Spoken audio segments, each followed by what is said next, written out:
Hello, this is Jeffrey Rush with Revealing the Times. As you know, there's many things happening around the world at this time. There's wars, there's rumors of war, and on many people's mind right now is, where are we in today's time? What's going on with pivotal things that have been spoken about in the book of Revelation? A lot of people have been wondering about the subject of the Antichrist. There are people out there right now speaking on the subject even of the Antichrist. Many will say it's from a biblical perspective. And many of the things that some have shared are on point. But what I want to do with you, the viewer today, is I want to share with you something that is of biblical perspective. And how we know this is we have to be able to look at the patterns that God Himself has left for us in the Scriptures.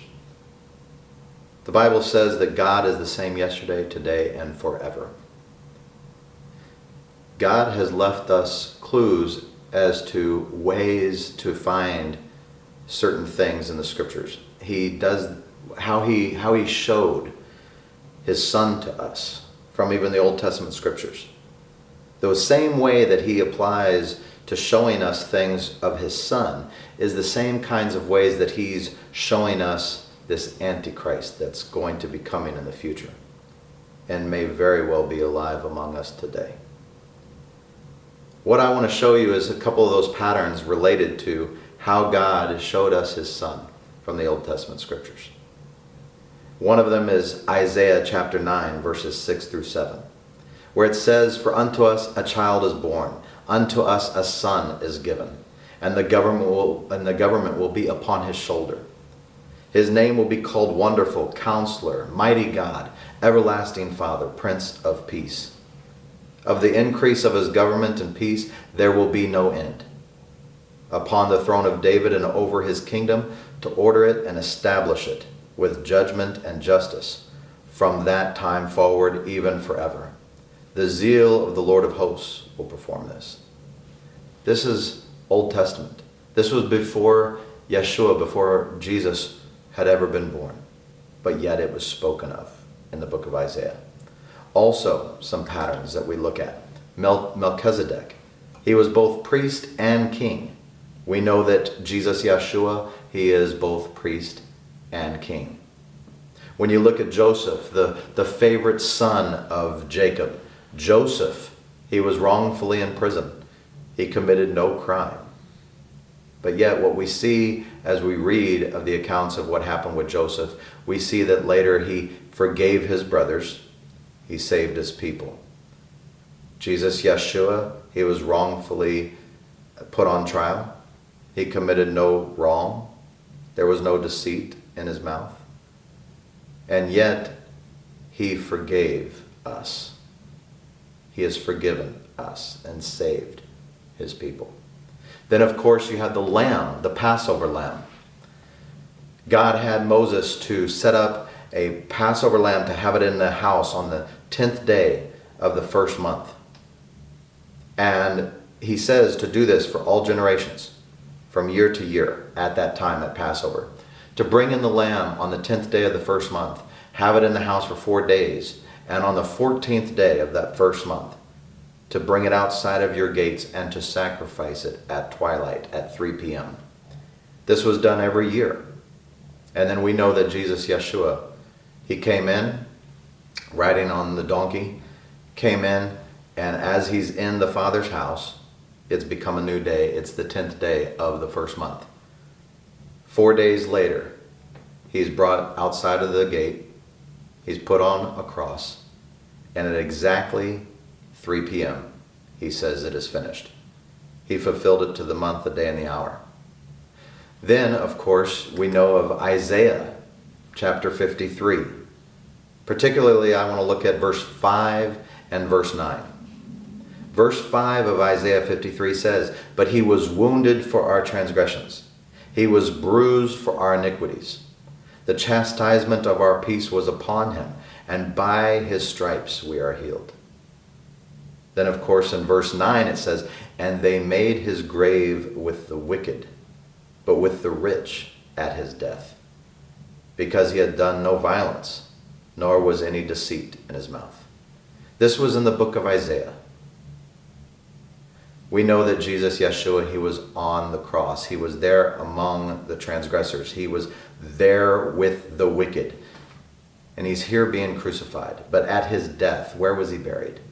He was buried in the garden tomb, in the tomb that belonged to Joseph of Arimathea.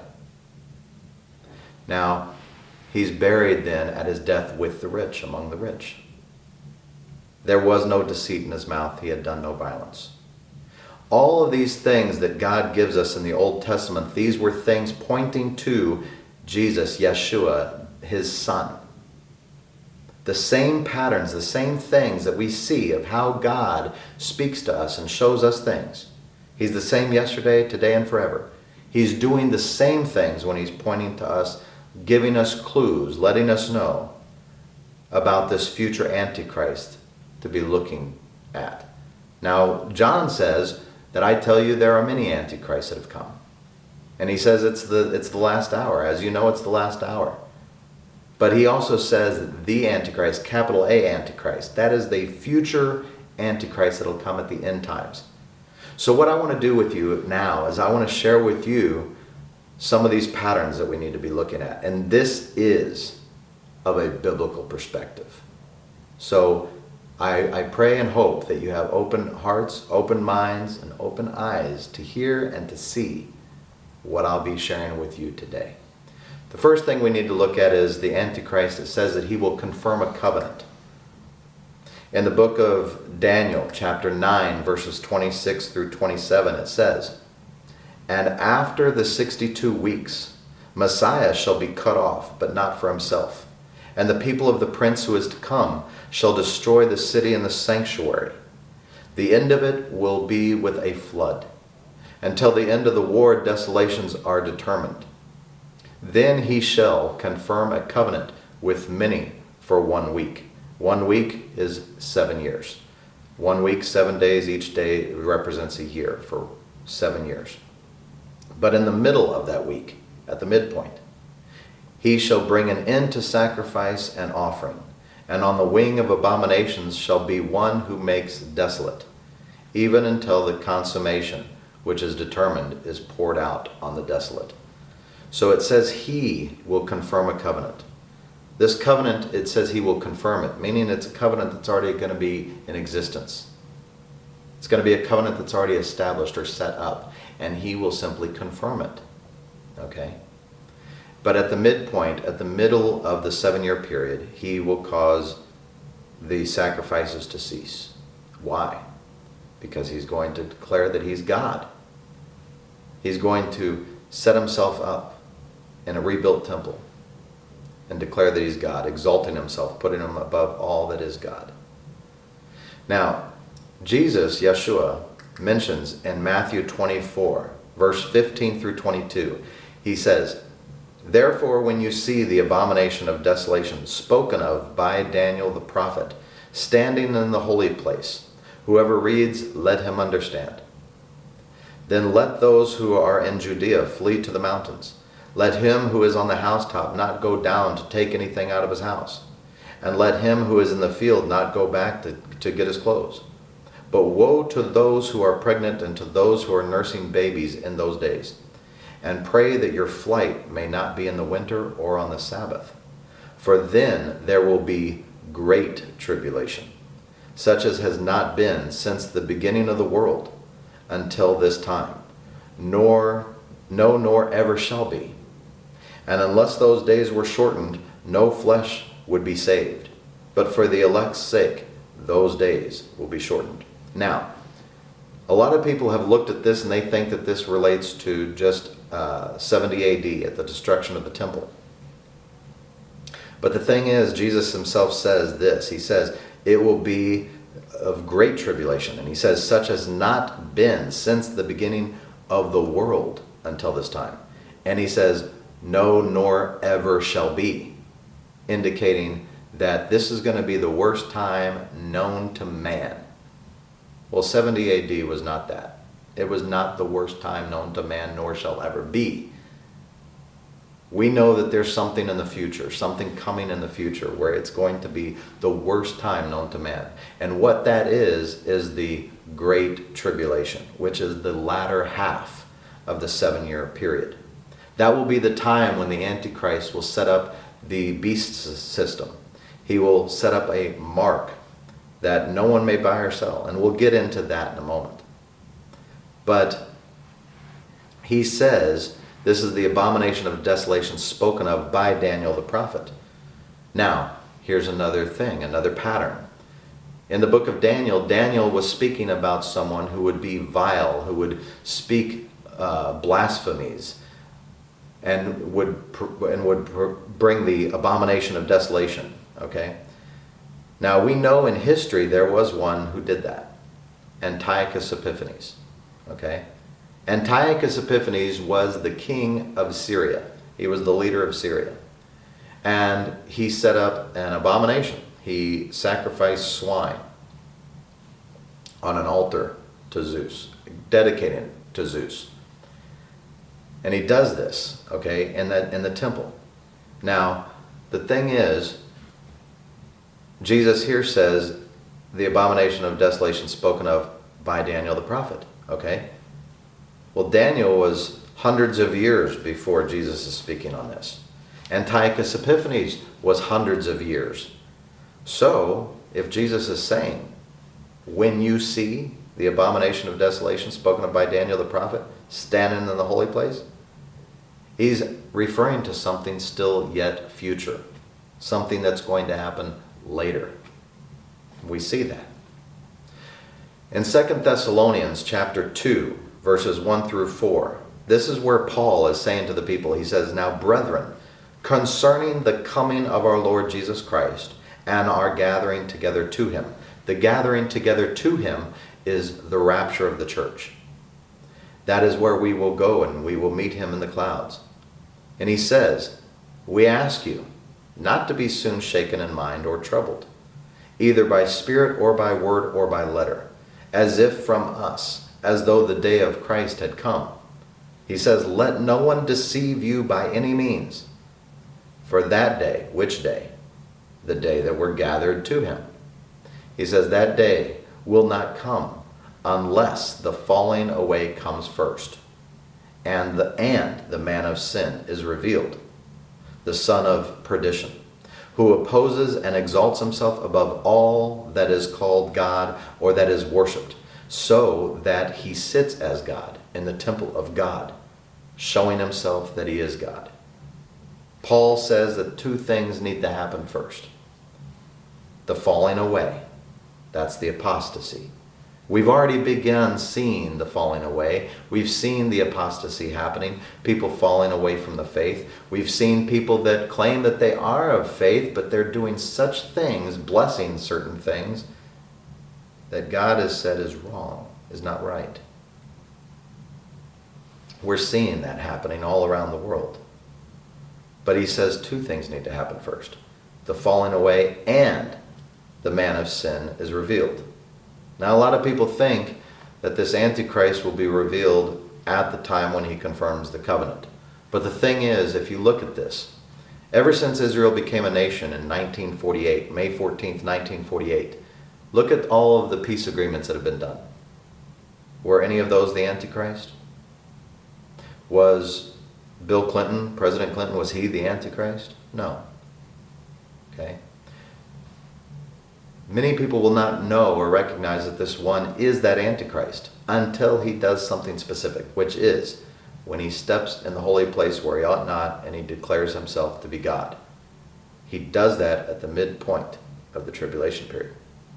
Okay? Now, I want you to keep in mind something. It says, he will exalt himself. He will stand in the place where he ought not. He will stand in the temple of God. The temple of God is known as the house of God. Okay? House of God.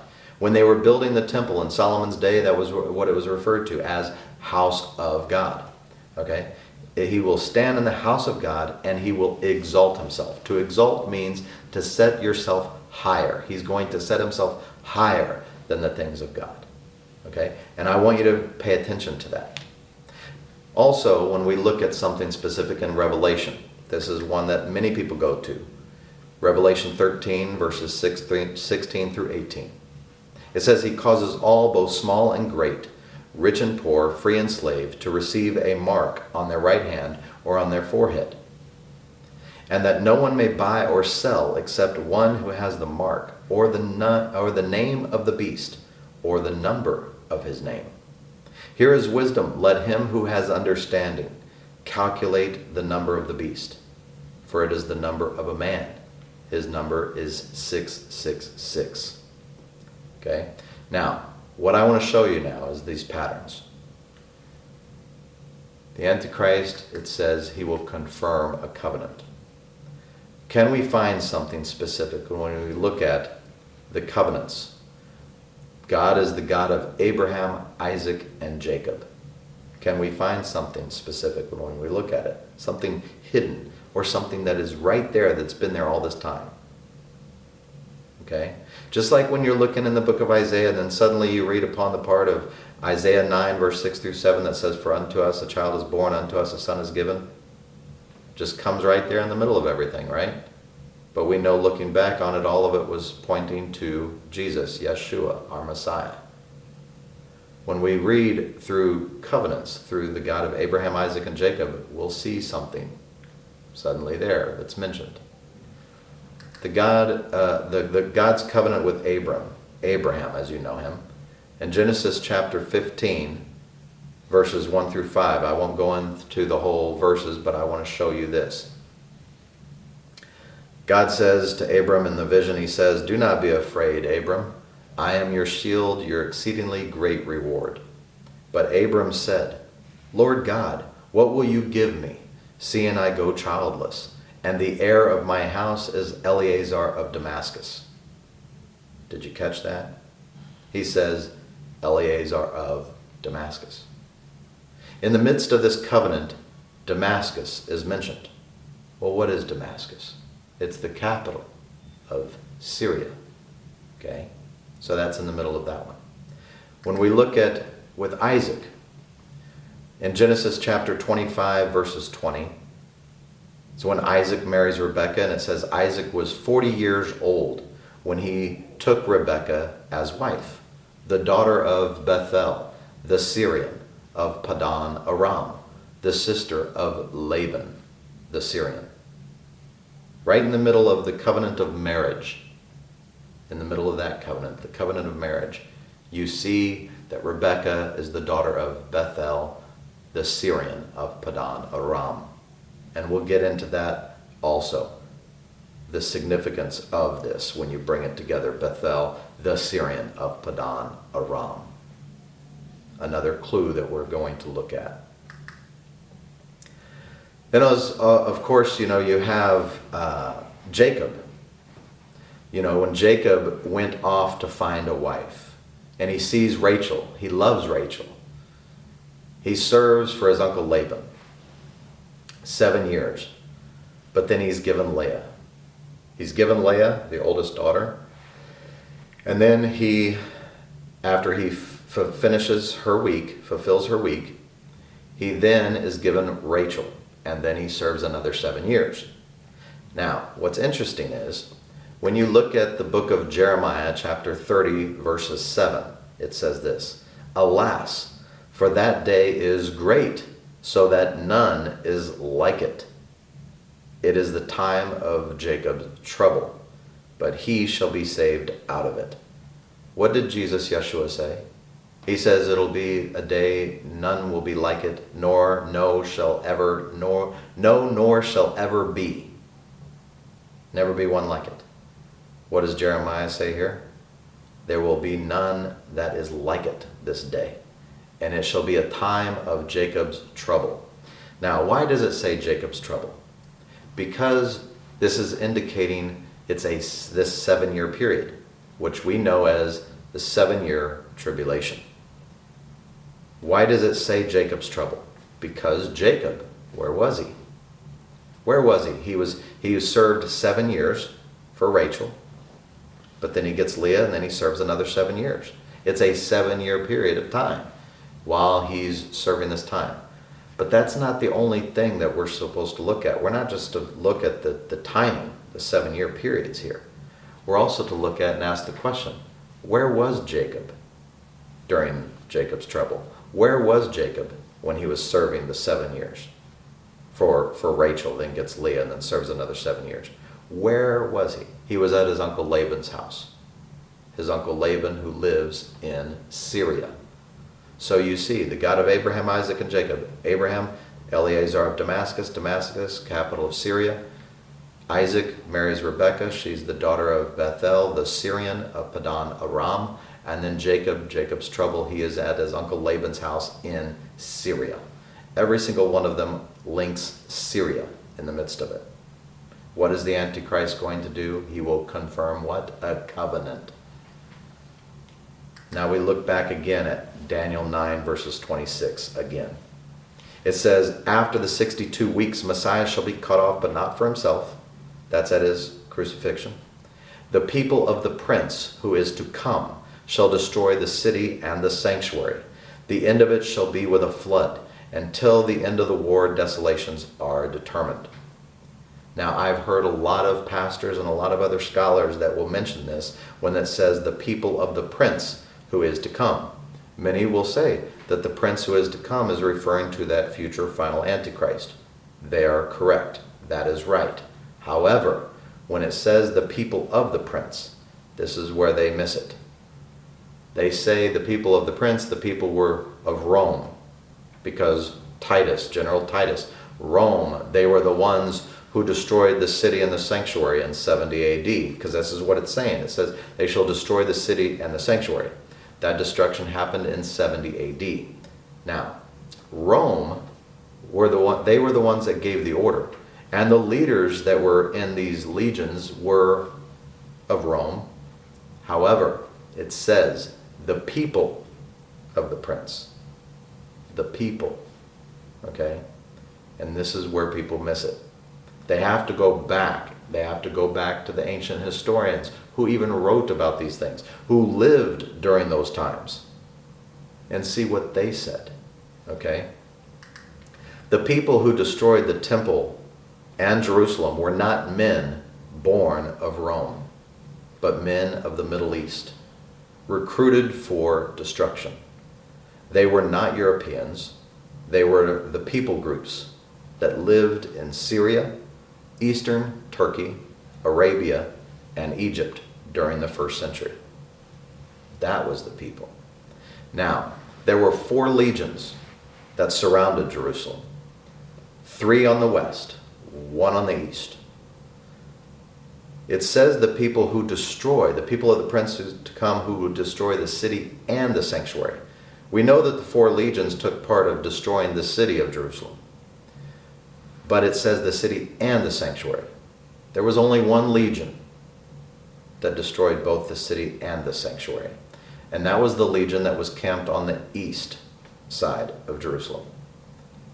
Only 1 legion. They had direct access. They were camped on the Mount of Olives. And they had direct access from the east, on the east side, through the wall, through the breach that led them directly to the temple, where they destroyed the temple. And they destroyed the city. That legion was known as the 10th Legion. They were the 1 legion that was on the east.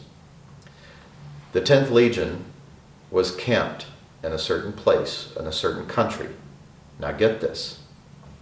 They were camped in a particular country from the year 6 AD to 66 AD. 6 AD to 66 AD. That legion that was camped in that country, the country that they were camped in from 6 AD to 66 AD, was Syria. The people who were of the 10th Legion, they were Syrians. Okay? So when Daniel 9:26 says, the people of the prince who is to come, who will destroy the city and the sanctuary, the people were Syrians, indicating that the Antichrist will be Syrian. He will be from Syria. Now, there's no doubting this. I'm telling you that, again, God is giving us the clues. He's giving us the patterns. He's telling us ahead of time. in advance. Okay? Daniel chapter 11, verses 21 through 24 says, "And in his place shall arise a vile person, to whom they will not give the honor of royalty, but he shall come in peaceably, and seize the kingdom by intrigue. With the force of a flood they shall be swept away from before him, and be broken, and also the prince of the covenant. And after the league is made with him, he shall act deceitfully, and he shall come up and become strong with a small number of people.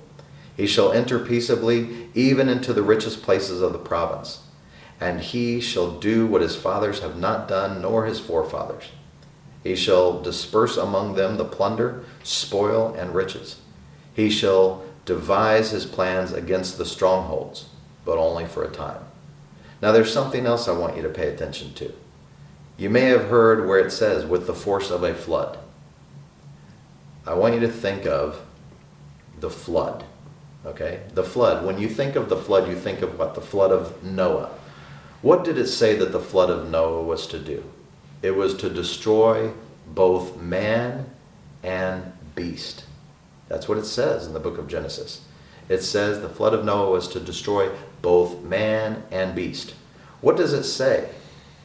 As we look at Daniel 9:26, it says the end of it shall be with a flood. And then Daniel 11, verse 22, it says, "with the force of a flood they shall be swept away from before him and be broken." Okay? Now, and it says, "and also the prince of the covenant." Now, Revelation 13, verse 16 through 18, again it says, "He causes all, both small and great, rich and poor, free and slave, to receive a mark on their right hand or on their foreheads, that no one may buy or sell except one who has the mark or the name of the beast or the number of his name. Here is wisdom. Let him who has understanding calculate the number of the beast, for it is the number of a man. His number is 666. Now again, you go back to Noah's flood. What did it say? Noah's flood was to destroy both man and beast. What does it say here? It's the number of the beast, the number of his name. His number is 666. Daniel 9:26 says the flood. It says the end of it shall be with a flood. And Daniel 11:22 with the force of a flood. Okay? All these things are to bring you back to that. And the time of Noah's flood, when it says that his days shall be 120, okay, it says 120, and it says, for he is indeed flesh, okay? It says he is indeed flesh. But when it says 120, 120 is, in the Hebrew, it is not a number, it's a word. The Hebrew word for 120 is me-esram. Me-esram. Every Hebrew letter has a numerical value. When you take the word in the Hebrew for 120, and you take the Hebrew letters and you add up the numerical value for each of those letters, it equals 666. It says his day shall be 120. Me-esram. Numerical value 666. When you look at the number 120, you think, oh, 120 years, they shouldn't live past 120 years of age. Okay? But here's the other thing. 120. Think of it as like with jubilees. Every jubilee is 50 years. 120 jubilees is a total of 6,000 years. From Adam to Abraham is 2,000 years. From Abraham to Jesus Yeshua is 2,000 years. And from Jesus Yeshua to where we are right now is 2,000 years. A total of 6,000 years. He says his days will not be more than 120.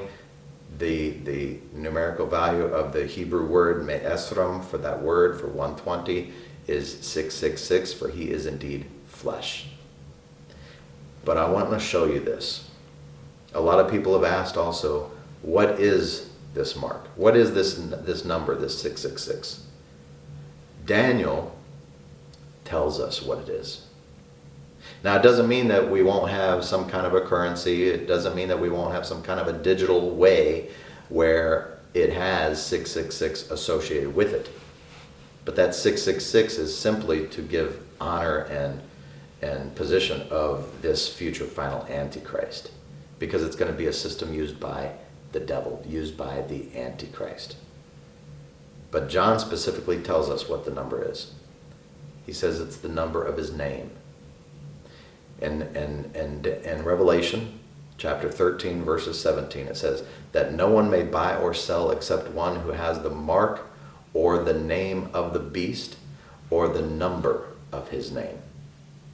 And then he says, here's wisdom: let him who has understanding calculate the number of the beast, for it's the number of a man. His number is 666.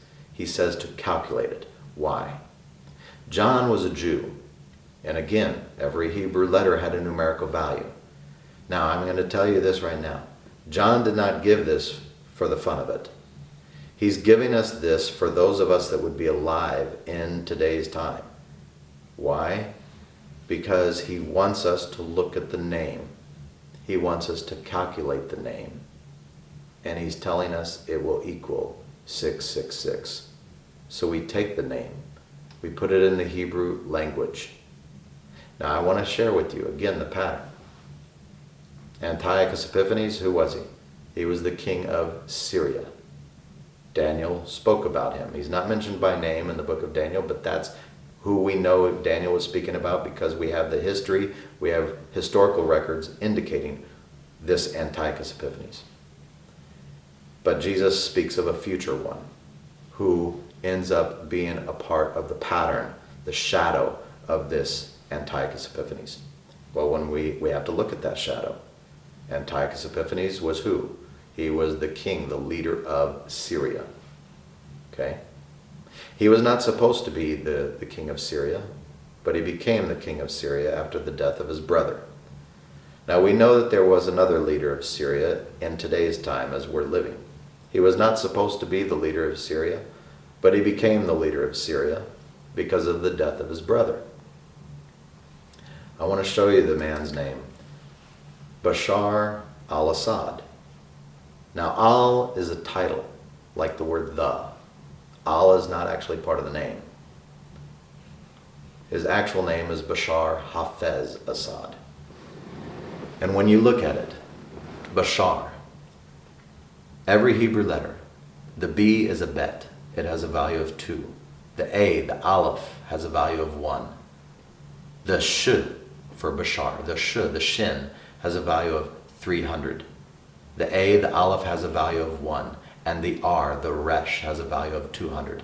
That gives you a total of 504. And then the middle name, Hafez, the H, the Shat, is a value of 8. The A, Aleph, a value of 1. The Fe, value of 80. The Z, the Zain, value of 7. The middle name has a value of 96. And then the last name, Assad. The A, the Aleph, has a numerical value of 1. The S, the Samek, numerical value of 60. The A, the Aleph, a numerical value of 1. And the D, the Dalet, has a numerical value of 4. A numerical value of 66. When you put his full name together, 504, 96, 66, totals 666. Now, in my book, in chapter 16, is titled Many Antichrists. The title of the book is called The Revealing. Now, in the book, I do not say with 100% certainty that this man is that final Antichrist, because we will not 100% know until he steps foot in the house of God declaring that he is God. However, I say that he is worth watching. He is worth watching. Anybody who is in there in Syria right now, including the one that's there right now, Al-Julani, he also is worth watching. How do we know? Because what I've shared with you. The Antichrist will be from Syria. He will be coming from Syria. I've shared all of everything with you. I'm not making these things fit. I'm showing you exactly what God is showing us. Okay? If we look at the meaning of the names, it says that the Antichrist, he's referred to as the beast. He's referred to as the lion from the north. Now, what's the north? The far north of Israel, the far north, is Russia. But the north of Israel is Syria. The lion of the north. Okay? Bashar al-Assad. Assad means the lion. Okay? It means the lion. Even during the Civil War, people were saying, Bashar the lion, Bashar the lion. Okay? But the family name Assad, that has not always been their family name. His grandfather, on his dad's side, had the last name Wahash. Al-Wahash. Al again is the. Wahash means beast. Assad means lion. But then if we look at this, so it's the beast, the lion of the north. But then let's look at this other man, the one that came in, Al-Julani. Al-Julani, it means the Golan. Well, what is the Golan? You look at the Golan Heights. What is it very well possible that Julani is going to be doing? The people of Iran, the people of Turkey, even possibly Russia, Libya, Sudan, they'll be coming into Syria. It'll look like it's a power grab for the country of Syria. But while they are there, we already know that Turkey is wanting to bring their jets into the air base in Syria. Israel has already launched and struck that military air base in Syria. It's only a matter of time. But what we'll be seeing is we'll be seeing the countries of Iran, which is Persia. We'll be seeing Turkey. We'll be seeing the far north, which more than likely is Russia. We'll see Libya and Sudan. All of these will come in to the north as a power grab for the country of Syria. But while they're there, guess what they'll be doing? They'll be turning their faces towards Israel. And that, my friends, that, brother and sister, is the prophesied Ezekiel 38 and 39 war. Al-Julani means the Golan. But Al-Julani is derived from Al-Julani, meaning the exalted. And what does it say again about the Antichrist? He will exalt himself. So when you look at the meanings of the names of those who have been leaders of Syria, Al-Wahash, the beast. Al-Assad, the lion of the north. Al-Julani is derived from Al-Julani, the exalted. The beast, the lion of the north, the exalted. I've shared with people in the past about Barabbas. We know that it was not coincidence, it was divine. God set this in order. When Jesus was there, Jesus Yeshua was before Pontius Pilate. Pontius Pilate says, I tell you, as is custom on the time of Passover, we would release one to you. Whom would you have? Jesus, Yeshua, who you name as Messiah or your King, or Barabbas? Jesus was being brought on trial for blasphemy. They were charging him for blasphemy, saying that he's making himself to be the Son of God, Son of the Father. So here you have Jesus Yeshua, who is the Son of the Father. But he says we can release him to you or Barabbas. Barabbas, when you look at the word Bar Timaeus, blind Bartimaeus, son of Timaeus. Bar is the word that means son. Abba, he gives us a spirit that we would cry out, Abba, Father. Abba is the word that means father. When you take Bar and Abba and you bring them together, you get Barabba. That is son of father. So what are the odds that Jesus Yeshua, who is the Son of the Father, and here you have Barabbas, whose name means Son of the Father. It's not coincidence. God sets this up to show the people, to bring light to the people. But see, their eyes were darkened. They had no understanding. They did not see it. The same thing is applying today. Al-Wahash, the beast. Al-Assad, the lion. Al-Julani, derived from Al-Julani, the exalted. The beast, the lion, the exalted. What is all this for? God is letting us know that are watching. We are called to be watchmen on a wall. We are called to sound the shofar to let the people know of the times. He's letting us know that the time is coming, and it's soon. This is not to scare you. It's to prepare you. We have to keep watch. I'm not stating that Bashar al-Assad or Al-Julani is indeed that Antichrist. Are they an Antichrist? Yes. Why? Because they do not believe that Jesus Yeshua is the Son of God. And John says, anyone who does not believe that Jesus Yeshua is the Son of God is spirit of the Antichrist. What I am telling you, though, is the Antichrist will be from Syria.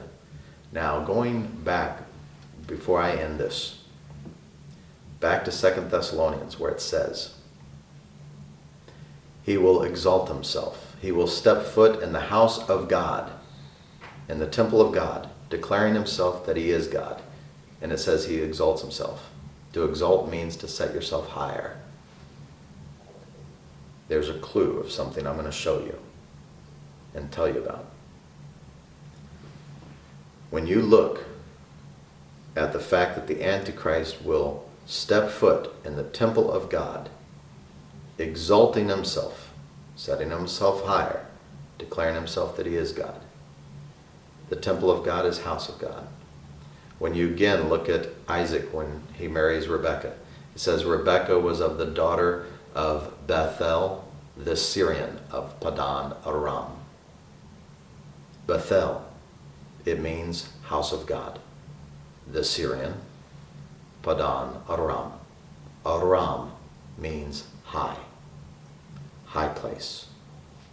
When you put it all together, the meanings, house of God, the Syrian, high. It's not coincidence. These things are put here for us living today. We would not be able to see these things if it wasn't the time that we are to be seeing them for such a time as this. We need to be on alert. We need to be watching and be ready for what's to come. We do know that in the time it says that for the elect's sake the days will be shortened. There will come a time where the church, us, brothers and sisters, we will be raptured. The rapture will happen. But this message is not just for us as believers. This message is to those who have had doubts, to those who have not yet believed. My hope is that you will come to believe that Jesus is the Son of God and that he is indeed coming again. My hope is that you will believe this now for such a time as this. The reason why is because for those that have yet to believe, and if the rapture does happen at any moment, we do not know the day or the hour, we do know the season. But those that will be left here for the latter half of that tribulation period, the greatest time, no man has ever seen it, and it'll never be a greater time than that. That'll be the worst time known to man. There will be people that will instantly believe when they see the rapture. There will be people that will give their lives to Christ. They will believe. Some of them, they will become tribulation saints. Those will be the ones that will be hunted down and persecuted by the Antichrist and the beast system. If they do not take the mark, they will be beheaded. Also, to be beheaded. We already know of one group that does that, radical Islam. If you do not submit, what do? They behead you. If you do not take the mark of the beast during the latter half of that tribulation period, if you do not take the mark, what will they do? Behead you. Keep these things in prayer. Give your life to Christ. Believe in who he said he is. He is the Son of God, Yeshua, Jesus, our Messiah. And if you take refuge in him, you can stand. Thank you for watching. This is Jeffrey Rush with Revealing the Times. Here at Revealing the Times, we are watching. And the question is, are you? No one knows the day and the hour, only the Father. Though all are meant to keep watch. And from the things that you have seen to the things that you have heard, I'm here to ask you these questions. Do you have eyes to see? And do you have ears to hear and understand? You see, these things have been put in order, but not by us, but by God, to warn us and let us know of the times. And perhaps you have been born for such a time as this. So search the scriptures. Look at what has been currently happening and has happened in your history. Be the light that you are meant to be.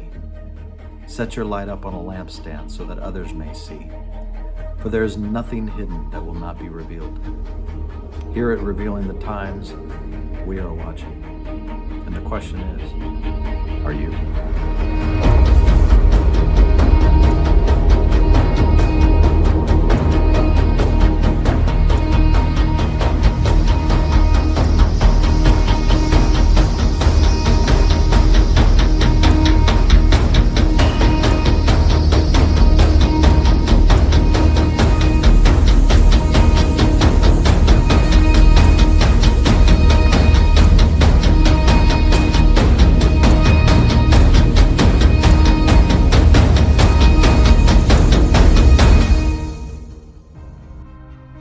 If you watch the message, remember to like and share with others. To subscribe with your tablet or smartphone, in the bottom left corner you can scan the QR code to connect with us. Or on your browser, visit us at revealingthetimes.com. Again, that is revealingthetimes.com. Here at Revealing the Times, we are watching. And the question is, are you? May God bless you and yours always. And until next time, you take care.